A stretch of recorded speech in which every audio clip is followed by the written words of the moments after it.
Okay, let's dive right into this explainer. Have you ever looked around and wondered, how on earth is that person building wealth so effortlessly, while others, who are making the exact same salary, by the way, are just constantly stressed out about money? Well, the truth is, building wealth in 2026 isn't about knowing some secret trick or getting incredibly lucky in the stock market or having access to some exclusive investing club. It's actually about reviving the forgotten financial instincts that our parents and grandparents used every single day. So today we're going to break down 15 exact customs that most people totally wrote off as outdated, but that the quietly wealthy have literally been using all along to get ahead. To really understand why these habits are absolutely crucial right now, we just have to look at the numbers. According to the Federal Reserve in 2025, U.S. credit card balances hit a mind-boggling all-time high of $1.2 trillion. Trillion, with a T. And let's be clear here, this isn't just free money we're talking about. This is crushing high-interest debt that actively drains your future.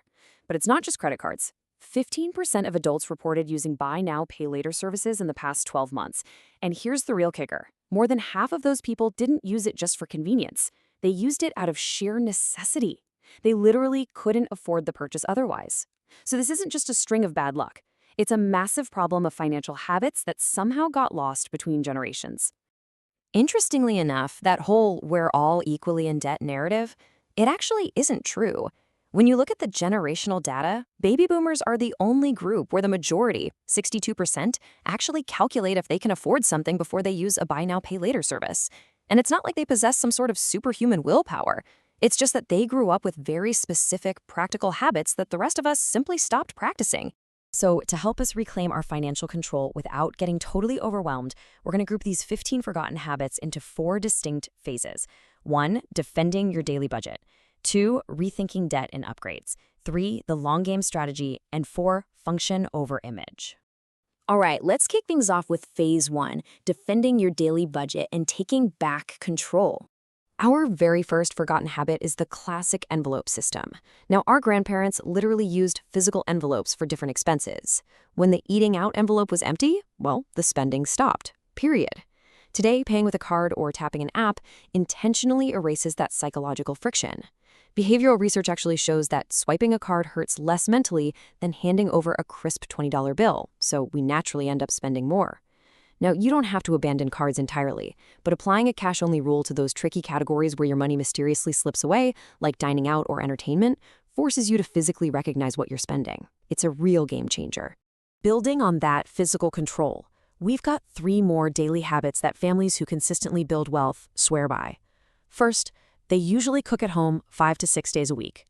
And it's not just about the cost of the groceries. It completely cuts out the absolute nonsense spending on impulsive delivery apps, ridiculous service charges, and those random sweet treats you definitely didn't budget for. Second, shopping on Sundays with a written list eliminates those last-minute incredibly expensive decisions. And third, reviewing your accounts in writing every single week. Sure, you've got a banking app, but taking just 10 minutes with a notebook to manually log your big expenses shatters that illusion of control your apps give you. It forces you to stop and consciously take ownership of your money instead of just letting it run on autopilot. Here's a little secret supermarkets really don't want you to know. Actually, scratch that. It's literal science.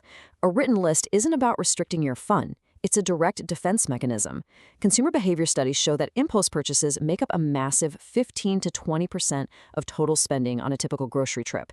Think about it. Stores are literally designed by behavioral researchers, using specific music, layouts, and product placements just to beat your willpower. A written list is your pre-planned defense against that entire system. You're deciding what to buy at home with a clear head, not in the store aisle while you're under the influence of clever marketing. Moving right along, let's dive into phase 2, rethinking debt and upgrades to defeat the convenience trap. Okay, get this. Today, the average financing term for a new car in the US frequently stretches past 6 years. Really think about that for a second. A new car loses between 20 and 30% of its value in the very first year. So if you finance it over 7 years, you're paying interest for way longer than it takes to watch that shiny asset lose half its original value.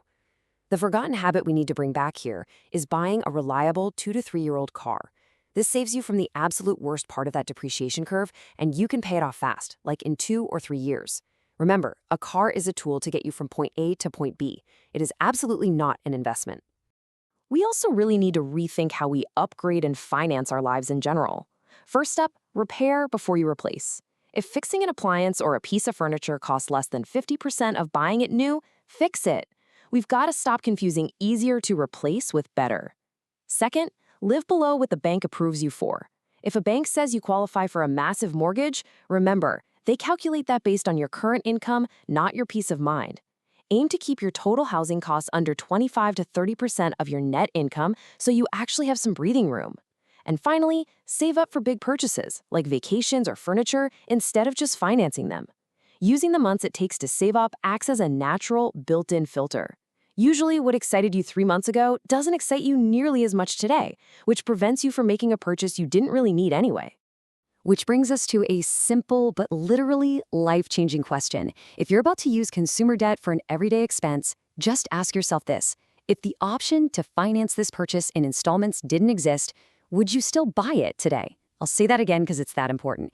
If you couldn't finance it, would you still buy it today? Our grandparents avoided consumer debt by instinct because, well, credit was just harder to get.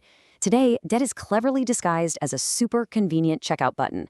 If your answer to this question is no, then you simply don't need the item as urgently as you think you do. All right, let's shift gears to phase 3, the long game strategy, or as I like to call it, the boring path to wealth. This next one is probably the oldest financial habit in the book, literally drawn from the nearly century-old classic, The Richest Man in Babylon. The rule is incredibly simple. Before you pay a single bill, before you buy groceries, you set aside a percentage of your income for yourself. You pay yourself first.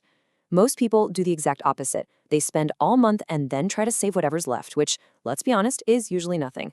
By setting up an automatic transfer the very day your paycheck lands, you're recreating the manual discipline our grandparents had, but you're completely taking your daily willpower out of the equation. Part of this long game is also structural. You absolutely must keep a 3 to 6 month emergency fund in liquid cash. This isn't optional, folks. You need this so when life inevitably happens, you don't spiral into high-interest credit card debt or have to sell your market investments at a huge loss. Next, build tenure. Job hopping for a slightly higher salary might actually mean losing out on employer retirement matches or pension vesting. Always weigh the full benefits package. And finally, let your kids watch you manage money. Don't hide it behind closed doors. Let them watch you make choices based on price and actual need rather than just impulse. Modeling those day-to-day habits helps them absorb the logic naturally.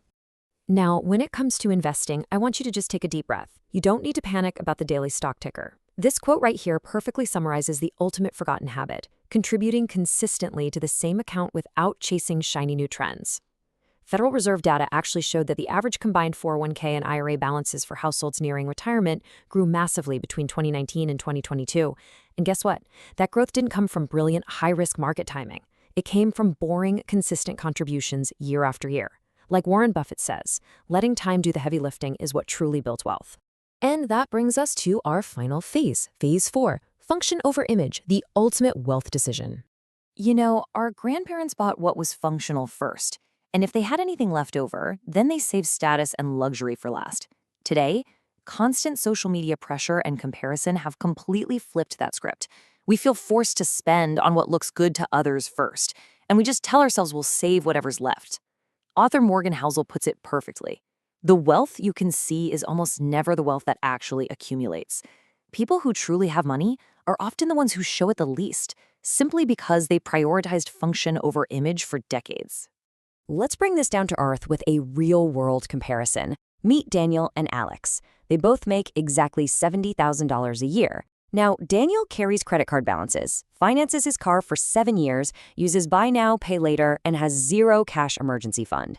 So at age 50, he's still working out of absolute necessity, basically just one emergency away from financial disaster. Alex, on the other hand, making the exact same salary, pays variable expenses in cash, paid his used car off in 2 years, and kept a solid emergency cushion. At age 50, Alex is working because he wants to, not because he has to. The difference here isn't their income. It is entirely dictated by their daily habits. So look, none of these 15 habits require a fancy finance degree, and they certainly don't require you to magically start earning more money overnight. They just require you to make different intentional decisions with the money you already have. So, as you think about which of these forgotten habits you're going to bring back into your life this week, I want you to ask yourself one final, very important question. Would you rather look rich now or actually be rich later? Prioritizing function over image isn't just a simple budget choice. It's a profound decision about your future identity. So, which habit are you going to start today? Thanks for watching this explainer.